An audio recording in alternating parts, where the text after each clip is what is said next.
All right, everybody. We are going to be focusing on Columbian Exchange and colonization in this video. Or I should say, the title says colonization in the Columbian Exchange. But, little disclaimer. If you remember when we learned about World War I and World War II, remember how I told you those are such detailed events that we could take an entire year just to study those, and then unfortunately we just don't have that time with our pacing guide. So I had to give you a summary of World War I and World War II. Well, the same is going to be true here. We could take an entire year just to talk about the colonizing of the New World, how that changed the politics in Europe, what happened in the Americas, all the different ramifications. That means all the different effects that happened because of getting new resources, discovering two huge continents. We talk about all those different things, but we just don't have the time. So this is going to be a summary of the discovery of the New World, and especially with Spain and Portugal. What is their effect on the New World? That's really what we're focusing on. And so we're just giving a summary. If you have any questions, conference with me. If you have any questions, email me. But I just want to let you know that as well. We could go into a ton more detail, but this video would be 3 hours long as well. And unfortunately, we are not able to do that. So let me know if you have any questions. Let's get started. Colonization and the Columbian Exchange. Now you remember, New World is North America, South America, and Australia, right? Old World, Europe, Asia, Africa. Always keep that in mind, Old World versus New World. The Old World is going to discover the New World, all right? It's not the other way around where people from these continents are sailing and mapping all of this area and discovering the Old World, all right? Let's go. Prince Henry the Navigator. We definitely need to know this guy. This guy is King of Portugal. Well, this guy was King of Portugal, I should say, all right? Most historians would agree, he began the Age of Exploration.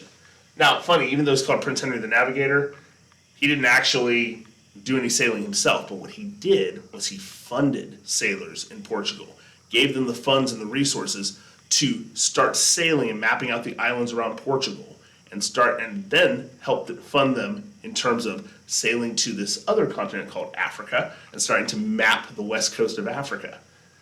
So he sponsored ships to start exploring the lands and islands around Portugal. Portuguese sailors began to explore Africa in the 1420s. Right? So if you think about Christopher Columbus, if you've ever heard the saying, in 1492, Columbus sailed the ocean blue. So if Columbus's discovery of the New World was in 1492, think about it though. The 1420s is when Portugal starts to do its exploration.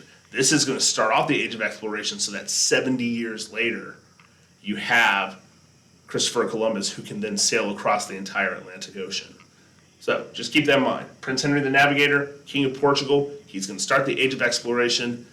He's going to fund sailors who then begin to map Portugal, the islands around Portugal, and start mapping a different continent, Africa. And this idea of exploring and sailing further and further out, you're going to see more and more sailors take up that idea of, hey, how far can I explore? I think we haven't checked this area out.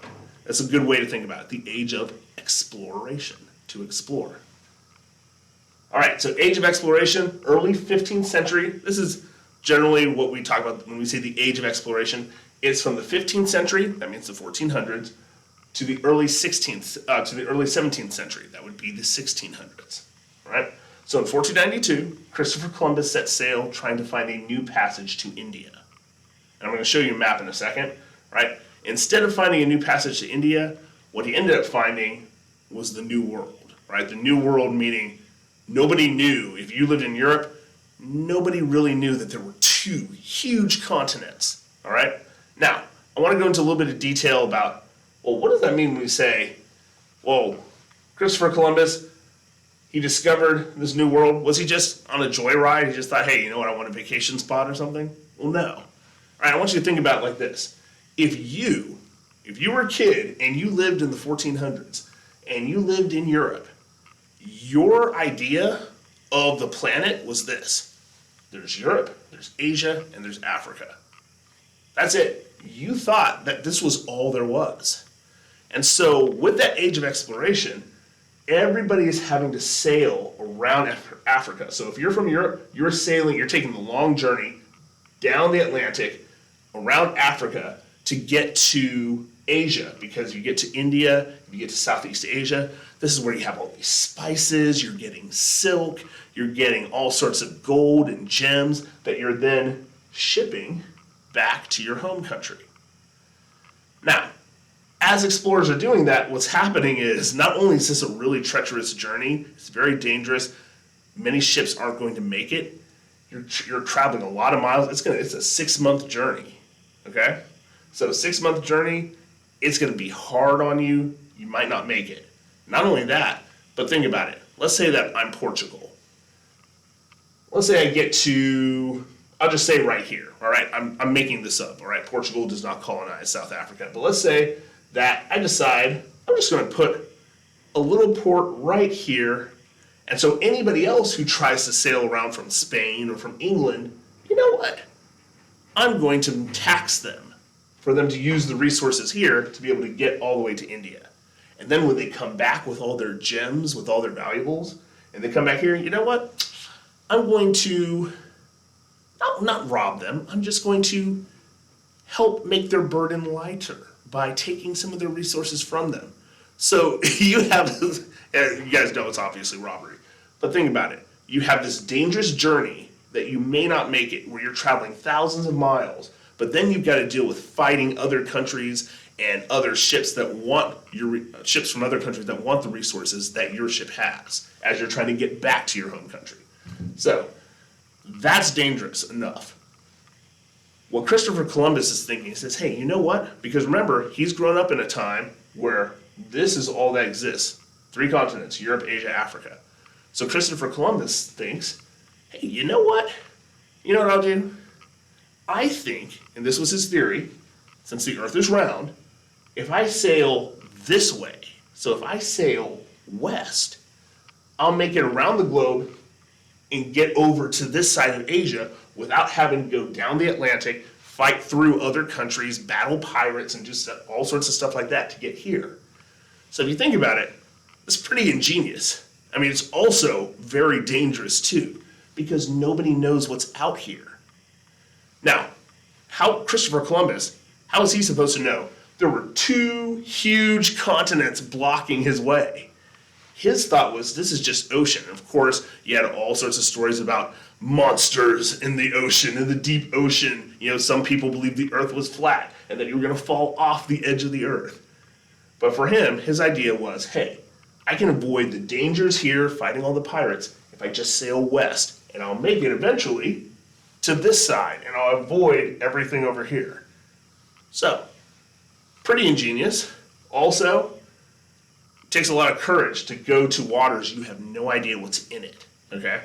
And then all of a sudden, boom, you realize, Christopher Columbus originally thought he had made it to Asia, to part of the New World. That's why, by the way, the term Indians, like India, that's why certain native people are referred to as Indians. If you are British, all right, you still refer to the Caribbean as the West Indies, all right? That's where those terms come from, because Christopher Columbus thought, hey, I think I've reached just some weird island, you know, around Asia. It took a while before people realized, and he realized, ooh, this is a brand new world. And that's going to change everything in Europe, okay? So let's go back. I'm going to go back a slide, all right? So now that we understand what Christopher Columbus was doing, this was not a joyride. He was not looking for a vacation spot. He was trying to find a new way to get to Asia, avoiding a lot of the pirates and just dangers of trying to travel around Africa to Asia. Now, this is a map. You'll see this because I will link this map in your module, but this is a map of the 4 different trips that he took. But what we're going to focus on is the fact that his first trip, he ends up landing on an island that you and I know today. It's called Hispaniola. And that island of Hispaniola is split into 2 countries, Haiti and the Dominican Republic. Now you see, okay, now that's why geography is important, because now we understand a little bit when we take a look at history. So Christopher Columbus ends up sailing and landing on the island of Hispaniola, which we now know as Haiti and the Dominican Republic today. He's going to meet some people. He's going to end up sailing back. There's a lot of history that's complicated in that we're going to have to skip over. But suffice to say this. Once he gets back to Europe, once people realize, I don't think he arrived in Asia. I think he's discovered a new world. These are new lands. All of a sudden, you are going to have country after country in Europe funding ships to go explore and find out what they can, because who knows what's in these areas? Because remember we talked about colonization in the last video, getting resources you can take back to your home country. Oh, there's rumors of gold and gems and what kind of resources could be in these areas. We've got 2 brand new lands that if you're in Europe, like, hey, none of us have been to, who knows what's there? And so you're going to start the funding of all these sailors going to the New World to report back to the country that's funding them. Hey, here's what we found. Here's the resources we found. Here's a map of the New World here's a map of these new continents that we've drawn. And so you're going to have almost a race to see who can explore the most area, who can claim the land for their country, so on and so forth. All right? That's the age of exploration. And I am skipping over a lot of stuff that's happened, but I hope you get the general idea. Okay? Now, there we go. Let's continue on. So we're going to focus, because we're talking about Latin America, we're going to focus on Spain, and mainly Spain, but also Portugal. Because Spain and Portugal, think about it for a second. Spain, what language do they speak in Spain? Oh, they speak Spanish. Exactly. Spanish comes from Spain. That's why it's called Spanish. Nobody in the New World spoke Spanish. You ever think about that? The reason why people in Mexico speak Spanish, the reason why most of the countries in South America speak Spanish, is because Spain came and colonized that area. Otherwise, nobody would have spoken Spanish. Nobody would speak Spanish in those areas today if it weren't for Spain coming over. The reason why people in Brazil speak Portuguese is from Portugal. The reason why is because Portugal came and colonized the country of Brazil. Otherwise, if that hadn't happened, nobody in the area that we know as Brazil would speak Portugal today. Would speak Portuguese today. All right? So, Spain is well-funded. Spain is a world power at this time. All right? Now, it's not like Spain today, but Spain back then, Spain was a world power. And so, you had 2, and again, I'm skipping over a lot of history in the process, just to let you know. But we're going to have 2 explorers. We have Hernan Cortez. Right, so Hernan Cortez, he is going to sail. He is going to defeat the main power in what we now know as Mexico/Central America, the Aztecs. He is going to come, he's going to defeat the Aztecs in what is now called Mexico, 1519 to 1521. He's going to defeat them, and Spain is going to colonize and take over that area that we now know as Mexico into Central America. Francisco Pizarro, who's also funded by Spain, he's also Spanish, he is going to defeat the Incas.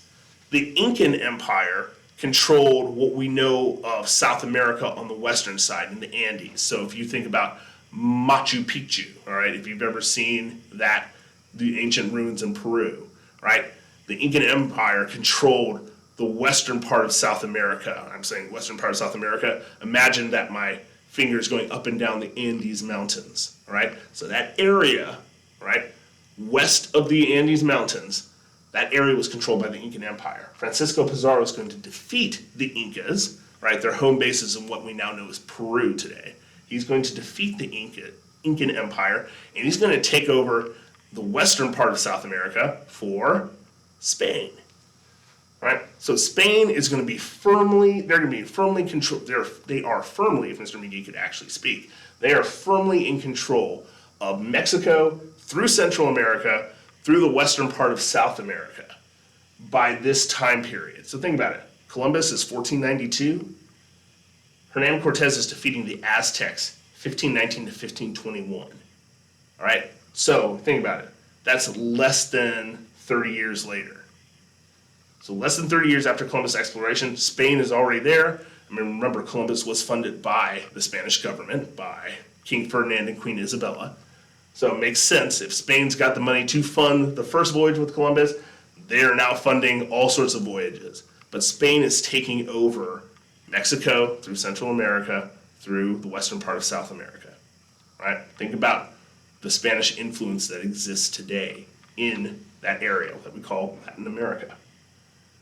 All right, so what's the result? What I just said. Spain is now in control of Mexico through Central America, through South America. And so if we can move, hopefully you guys can see this map, but they're going to break them into sections. Spain's going to break them into sections that are called viceroyalties. All right, so that is the first part. We do need to talk about Portugal very briefly. Portugal, Pedro Cabral, that's going to be another explorer, because remember, it's not just Spain exploring. He is going to be the first European to step foot in Brazil in 1500. In 1533, Portugal began to colonize Brazil. So Portugal is going to take over this area that we know as Brazil, especially along the coast. Now, if you're asking yourself, how is it that Portugal and Spain didn't just go to war? Because they're right next to each other in Europe, and their colonies are right next to each other. So how come they didn't go to war? Well, you have the Treaty of Tordesillas. All right, so that gave Brazil to Portugal. Spain got the rest of South America, and basically because they were Roman Catholic, the Pope was the guy who basically he didn't negotiate the deal, but had the Pope's approval. Let's put it that way. The Pope would be the head of the Roman Catholic Church. So it had his approval. They signed this deal. So guess what? Portugal gets all of their colonies that are in Africa, the islands that they've discovered here in the Atlantic, and they get Brazil. Spain gets everything to this side of the longitudinal line, and so they're going to get the western part of South America, Mexico, Central America, and any Caribbean islands that basically they can take over. And so that's what's going to keep them from going to war with each other. All right? Now, there you go. That gives us what everything looks like today. All right? Well, not what it looks like today. Sorry. Mr. McGee is having a hard time with the board. All right? So let's get to this part. All right? Columbian Exchange, we're going to talk about this in the next video. All right? So I'm going to go ahead and stop the video here.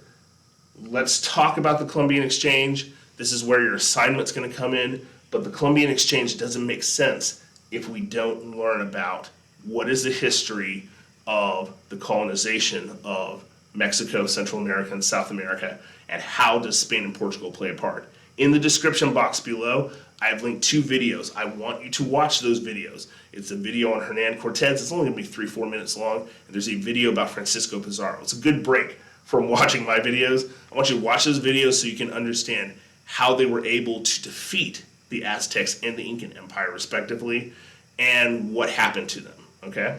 So watch those videos first, then let's jump back and we'll talk about the Columbian Exchange. All right, take care, guys.